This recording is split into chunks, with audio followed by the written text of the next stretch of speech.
தைப்பூசம் என்றால் என்ன? குன்றிருக்கும் இடமெல்லாம் குமரன் இருக்கும் இடம் என்பார்கள்.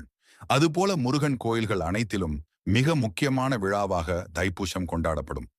தமிழ் கடவுளான முருகன் அசுரர்களை அழிக்க அன்னையிடம் வீரவேலை வாங்கி கையில் ஏந்திய நாளே தைப்பூசமாக கொண்டாடப்படுகிறது. முருகப்பெருமானின் திருவிழாக்களில் மிக முக்கியமானது தைப்பூசம்.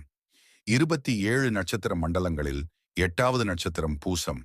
தை மாதத்தில் பூச நட்சத்திரம் வரும் புண்ணிய நாள் தைப்பூசமாக கோலாகலமாக கொண்டாடப்படுகிறது. மேலும் தைப்பூசம் வரும் தினம் பௌர்ணமியாகவே இருக்கும். இந்த காவடி எடுக்கும் முறை பழனி மலையில்தான் தோன்றியதாம்.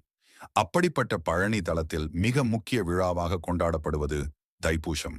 அசுரர்களை வதம் செய்து வெற்றி கொண்ட முருகப்பெருமான் பயன்படுத்திய வேலினை வழிபட்டால் தீய சக்திகள் நம்மை தாக்காமல் இருக்கும் என்பது பக்தர்களின் நம்பிக்கை.